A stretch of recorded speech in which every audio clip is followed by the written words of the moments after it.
Order, members, order, members, order. Order, members. First, at least Senator Sang has excited the House.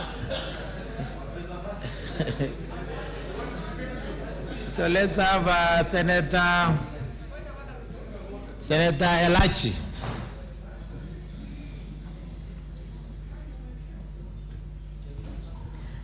Thank you, Mr. Speaker, and I want to thank all the senators.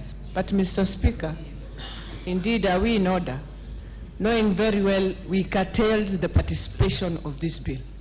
Now in the House, we are trying to show Kenyans how we want to talk and debate. Yet, the most important process that is in the Constitution, that public order, all members will be heard, and tomorrow you still have the floor. We have just forgotten. We gave them a few days, but here we are now fighting for our own time. Are we fair to Kenyans in a new year?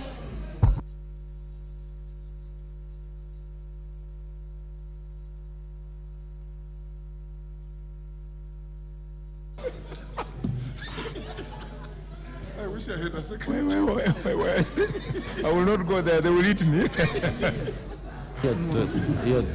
Bondi, you should tell her. I will. Senator Orengo? Okay. I thank you, Mr. Speaker. Mr. Speaker, I want to oppose this procedural motion. I think there's a tendency now to minimize debate in the National Assembly and in the Senate. Mr. Speaker, this tradition, if it continues, is a very, very bad tradition.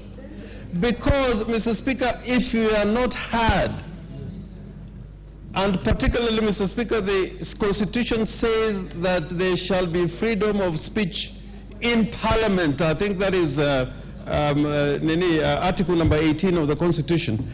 Mr. Speaker, if in those old days of one-party era, if people were debating the way we are debating, then they should have been never a Serone, because at the end of the day, he always had his time to speak. So, Mr. Speaker, I beg you that this is a matter we want to be heard. I heard Senator Murkomen addressing this August Assembly on Section 40, Clause 44, or Section 44. Mr. Speaker, that is a section, provisions that we want to be heard fully so that the country understands us. So I think, Mr. Speaker, we should not have any debate limited. Let us have a traditional 10 minutes and continue with the debate. Order, members, let me give the following directions. One, this matter is not strange to the House. This matter was actually alluded to by the minority leader and also by Senator Kaniri. I want to propose, the motion is before us. As we contribute to the motion, the leadership of the House can retreat behind here and give us directions. I will deal with the technicalities. That one you can't take away from me. But I'll give an opportunity for the political leadership to see if we can get a compromise on the way forward in terms of second reading.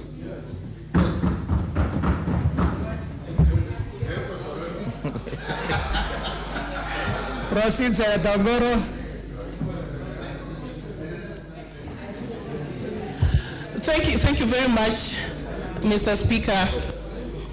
It is sad that Senator Sang stopped the flow of my points to Kenyans. As I was saying, Mr. Speaker, this is very, very important. And any Kenyan who speaks in this House, first of all, I started by lauding all of us. This is a house of debate. Unless somebody wants us to come here and behave otherwise, start fighting, doing all manner of things, or walking out. We have no such intention. We are coming here to talk, to let Kenyans know our minds, to speak to each other, not at each other, to have these records contained for eternity. So that whichever way this country goes, Kenyans know who said what and what you stood for when you were given an opportunity to lead this country, either to save it or to ban it. And so, as I was saying, Mr. Speaker, that we are all very shocked that after agreeing that now we go electronic, why the sudden change? And what really shocks me is that the most contentious aspect of the electronic system is the one that is being attacked, that of electronic results transmission. Actually, that was the bone of contention in both 2007 and 2013, that almost burnt this country, that actually almost sent this country packing and dividing this country into 47 states of Kenya instead of a united Kenya. And when we speak here, know that there's nobody with the authority to force anything on anybody. Know that Kenyans are living together peacefully as ordained by God and respecting their leaders, not being forced into a slavery, into an attitude of servitude. Know that you can say something here that can bind us together or split this nation. And that's why I'm very careful with my words. Mr. Speaker, I am really shocked when we still hear from the majority leader and his deputy that actually the system that we're talking about is not that we should also have manual, that they're only stating that there should be some complementary system put in place. Which is this ambiguous complementary system that should be put in place to help an electronic system? Why people go digital and electronic is to perfect a system. Now we are actually being told that it is even much worse than we thought. We thought that they were even saying that we need a manual system alongside. Now the majority leader himself in the Senate and his deputy have stated that they didn't mean that it is manual, that there's just some complementary system that is supposed to be available. This system has not been exposed to Kenyans. This system has not been interrogated. Nobody knows what this system is. Therefore, on the voting day, they could present anything else other than the electronic voter transmission of results and anything, because they will say, we told you Kenyans that we are putting in place some other system to complement. What's your point of order, Professor Lonyangapuo? Mr. Speaker, we heard you clearly when you say the leadership of this House can retreat back at the back, behind your office at the back, to go and discuss. Now there is a major obstruction. We are not following debate because of the way they are queuing right in front of us here. Order, Senator Professor. Order. Senator Professor, you must appreciate some of these things. I agree with you, they should be in a better place. But if they chose to do it in the most transparent manner, who are we to deny them? And I think there are more substantive issues. In fact, you are at the very other end of where they are seated, so you are not obstructed at all. Proceed, Senator Ongoro. So thank you, Mr. Speaker. My conclusion on this matter is this. There's somebody or a group of people hell-bent on taking this country back to where it is trying to come from. There's somebody who wants a repeat of 2007. Because you see, we might sit here and the 67 of us can either say we have the tyranny of numbers or whatever. What you are forgetting is that the real tyranny of numbers is out there. And you don't have an ability to control the decisions and whichever way Kenyans will think or act. You can only add fuel to a fire that is already burning, or you can decide to pour water on a small fire. What I want to conclude is this. The Jubilee administration is hell-bent on stealing elections. They are putting in place carefully a system to ensure stolen elections. And now that they know that we are now averse with the electronic voting system and maybe some loopholes have been sealed, they are now trying to reintroduce the manual aspect to this system or introduce another more ambiguous system which is not even being discussed to allow that process to order. Member, what is Senator Ongaro, but it must be A valid point of order. It is, Mr. Speaker. Is it in order for Senator Ongoro to actually state on this floor and mislead Kenyans that Jubilee is hell-bent in stealing elections? Can she substantiate or withdraw? Mr. Speaker, is she in order? That's a substantive one. Mr. Speaker, I want to repeat, in case Senator Wangare did not hear me well, and I mean it, that the Jubilee administration is not only hell-bent on stealing elections, they are putting in place structures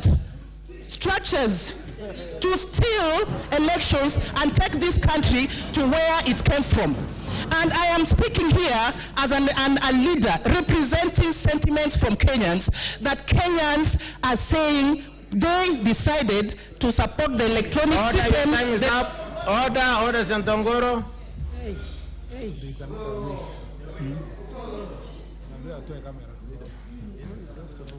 Tell them what's in Mulike. No, Mimi.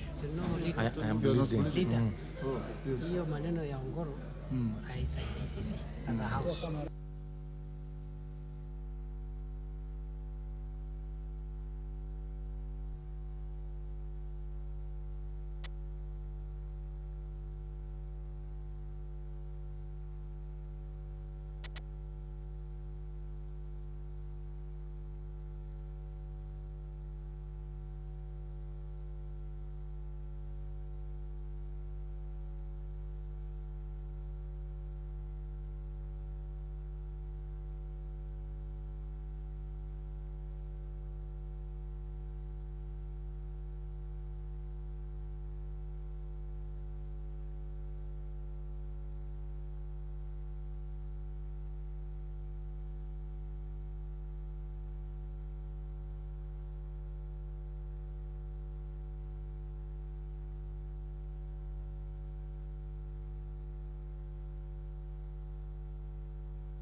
Because if we decide to go into this in a divisive manner, then the sober leadership that the country is awaiting from us will be very sad. It is also sad because it is in this house that we had the two chairmen of the select committee. These are issues, and me being a member of that select committee should be asking myself, what happened? Because we were not supposed to come back to such a scenario. But when I look at the report of the select committee, the report is very clear, Mr. Speaker. The report indicates the way we are supposed to vote. It even takes into account Article 38 of the Constitution. It even brings out the rights, the human rights that we have, Mr. Speaker. And therefore, if indeed this Senate wants to guide our country, if indeed we want to say no to 207, then we have to be indeed open enough to discuss and bring out issues that will guide our country. If indeed we are saying complementary, it is for us to ask ourselves, do we want a laptop to be there, which is electronic, Mr. Speaker, that can guide us? Or what?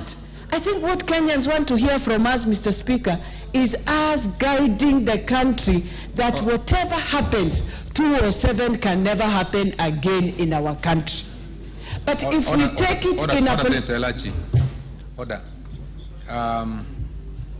Order, Senator Omar. As far as if I am following the debate correctly, we are on the motion of time limits. That's what we are dealing with at the moment, not on the motion. And then the Speaker proposed it and it was seconded, and that's the debate we should be having now. And I hope it's going to be a very brief debate. But that is the order. Order, senators. I was sitting where the ruling is that the motion was proposed and seconded, and then the Speaker proposed it, and then he ordered the leadership to go and negotiate at the back. But pending that, that is the motion on the table at the moment. It is not on the substantive debate. That's the correct position. So if you are going to debate now, you are not, just for the sake of good order, you are not debating on the substantive motion. You are not on the second reading. You are now on the motion by Senator Sang. I hope I'm correct. I hope I'm clear. So if you want to speak to that motion,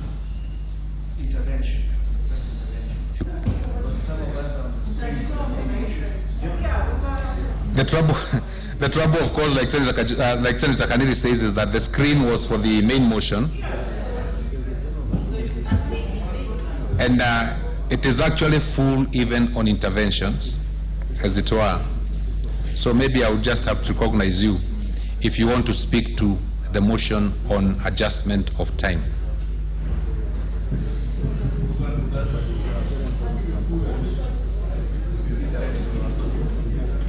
I hope you allow me to have that discretion, because the screen is full and I can recognize each and every one of you. Senator Muthama, what's your point of order?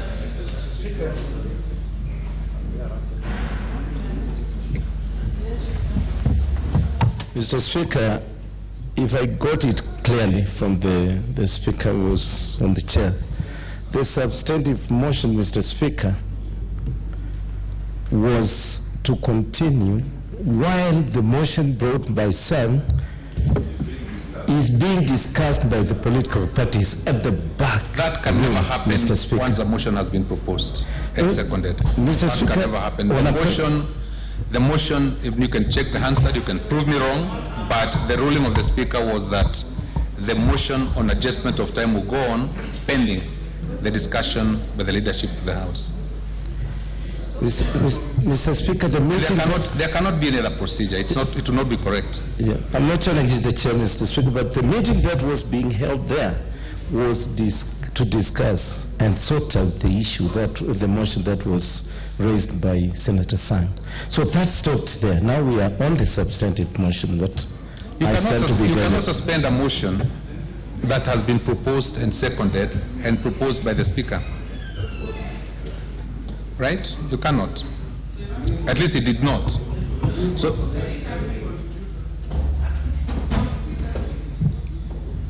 we are clear? Senator Wamatangi?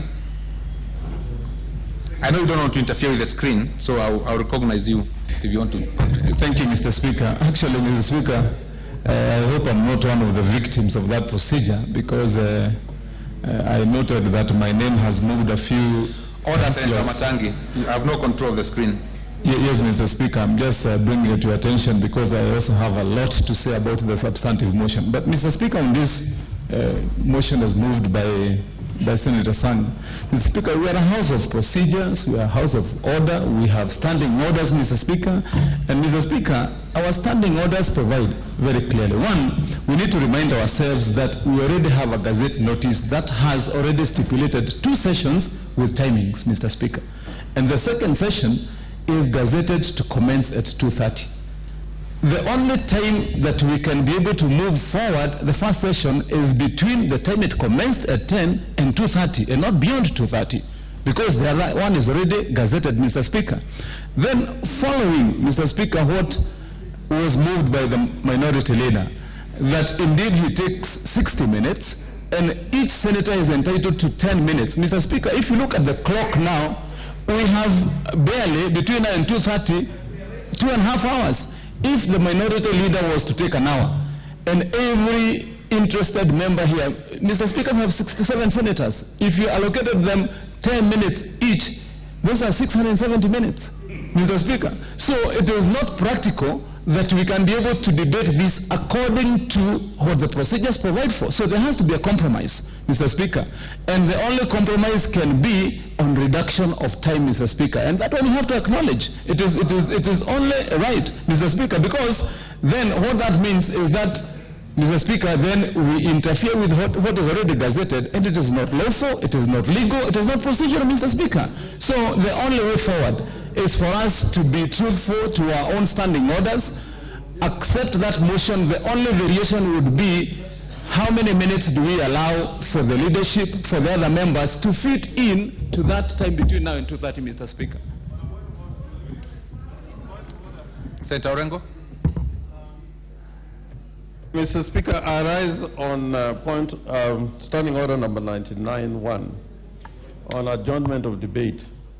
A senator who wishes to postpone to some future occasion the further discussion of a question which has been proposed from the chair may claim to move that the debate be now adjourned. Mr. Speaker, I beg to move the debate on the dilatory motion moved by Senator Sang be adjourned until we receive a report from the leadership of the House. And that standing order is to allow somebody like I'm doing to move a dilatory motion, which means you suspend debate on a motion that has been moved, seconded, and proposed by the chair. And Mr. Speaker, the chair had already proposed. So I move that we adjourn debate on the Sang motion.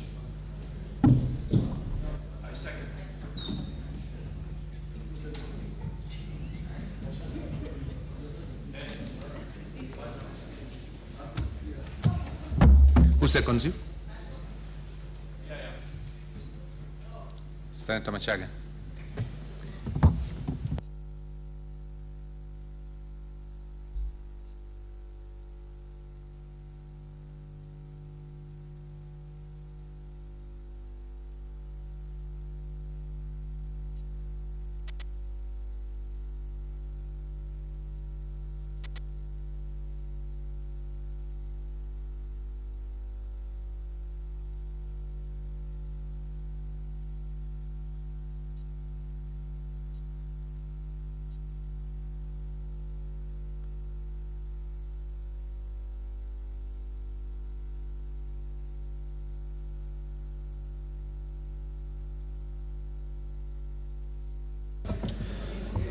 Senator Orengo.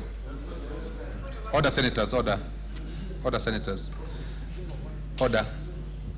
What Senator Orengo you're doing at the 99 is correct. And that can be done. And it makes a lot of sense because we are not going to adjourn to stop the debate, but to adjourn it so that we can get an outcome from the leadership. So I agree with Senator Orengo. The only problem, of course, is that Senator Orengo has already, under 99, you have already contributed to the dilatory motion. So somebody else will have to make that proposal. Yeah, to what you are doing. So any other senator who wishes, the proposal is very, very, makes a lot of sense. Yeah.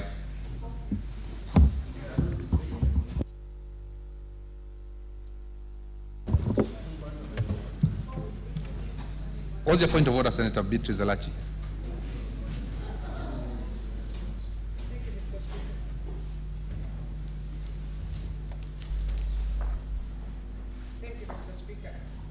While I agree,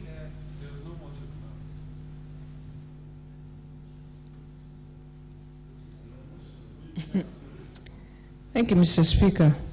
While I agree with that stand on 4, what it means. Exactly what I've said. Exactly what I've said. That now what Senator Orengo cannot be the one. But somebody else can give that, can make the proposal for adjournment. Can they move a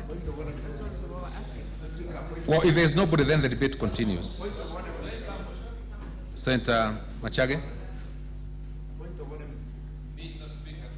Senator Creighton Murungo is your point of order. Mr. Speaker, sir. Order, Senator Machage. Senator Creighton, what's your point of order? Mr. Speaker, sir. We do agree with your correct reading of the standing orders as far as Senator Orengo's motion was concerned. And indeed, I think it is incumbent upon you to make a ruling regarding the motion that Orengo was moving, Senator Orengo was moving. And indeed, you said, because Senator Orengo had already spoken on another motion, that motion of Senator Orengo cannot be proceeded with. But I think it is not correct for Mr. Speaker to invite somebody else Order, to come and make a Order, motion. Secretary to Murungi. Once you ruled that. Order. Yes. Order. What I ruled was that Senator Orengo would not be the correct person to move that motion because he has already spoken on the dilatory motion. But that does not stop anybody else from moving that motion. I did not invite anybody to move that motion. But in the event that there is nobody moving that motion, the motion is finished for now until somebody moves it. That's the point I'm trying to make. So who is next on the... Senator Machage? Mr. Speaker, sir, I rise on signing order 99 on adjournment Order, Senator Leader Minority. You are standing right in my direct line with the Senator Machage. adjournment of debate on a motion proposed to the House by Senator Sang on limitation of time. Mr. Speaker, sir, you had hitherto ruled that the leadership of the House was to meet and make a decision on the same. I therefore, Mr. Speaker, sir, move this motion that we adjourn debate on the same until the leadership of the House gives us their deliberation decision. Thank you, Mr. Speaker.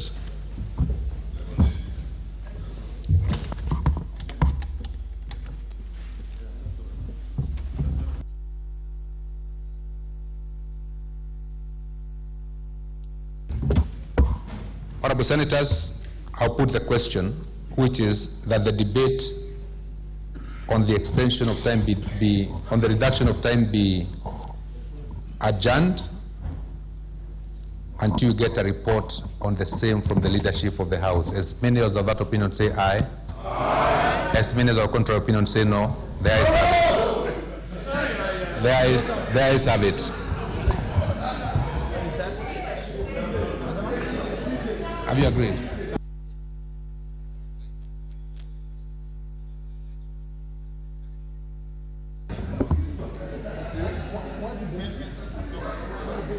Senator Elachi, you have the floor. On the substantive motion. You guys are Thank you, Mr. Speaker. Mr. Speaker.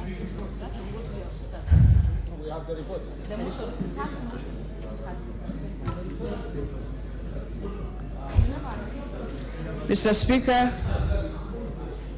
I just want to say that indeed some of us have carried a burden for the last 10 years. And we believe there is a purpose why today we must release these burdens.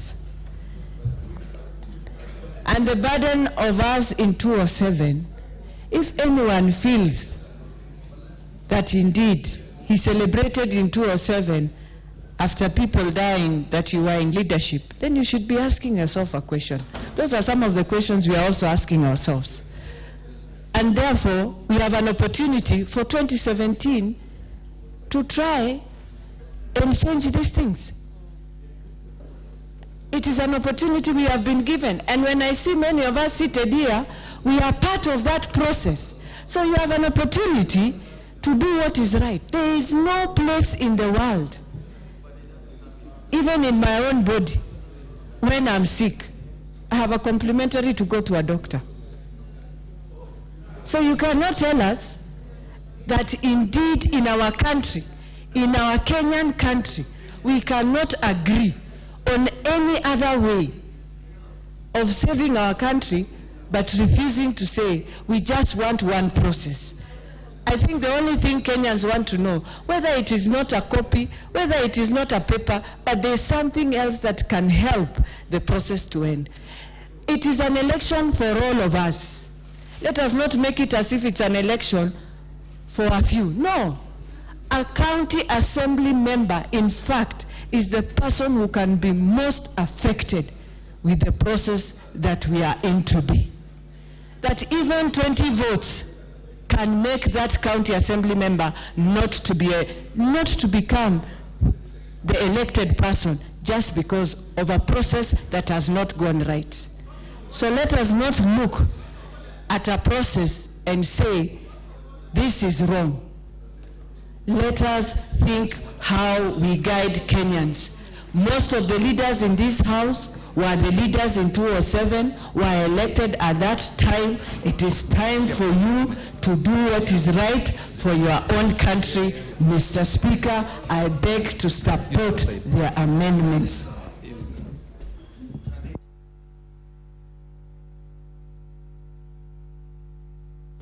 Senator Elachi, you are through. Senator Peter Anyang'. Thank you very much, Mr. Speaker.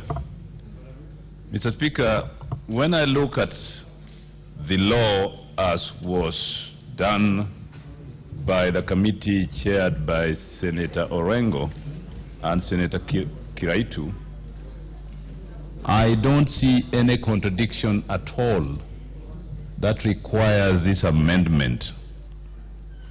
In any case, Article 44 5 says very clearly, Mr. Speaker, that the Commission shall, for purposes of this section and in consultation with relevant agencies,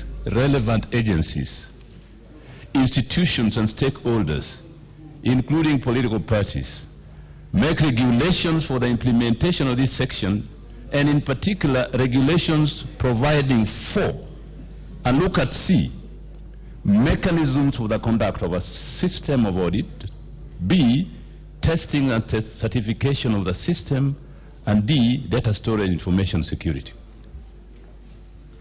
Mr. Speaker, if there is regulations done by the Commission in consultation with relevant agencies dealing with those three things, then you don't need an amendment, Mr. Speaker, which introduces discretion.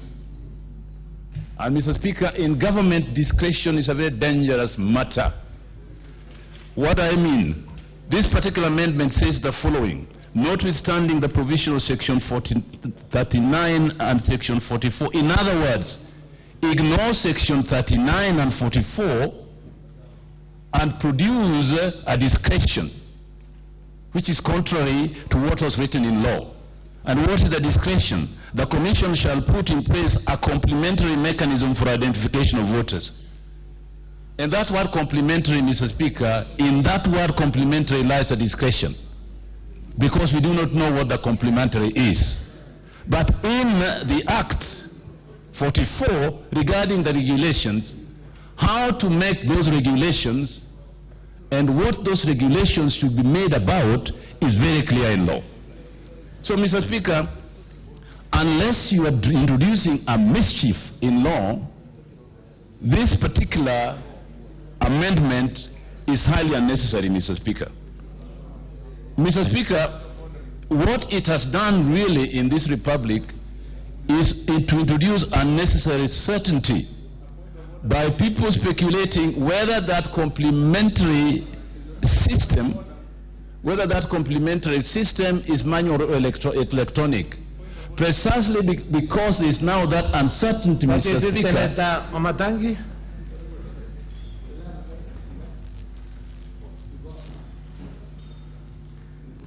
Hey, Mike.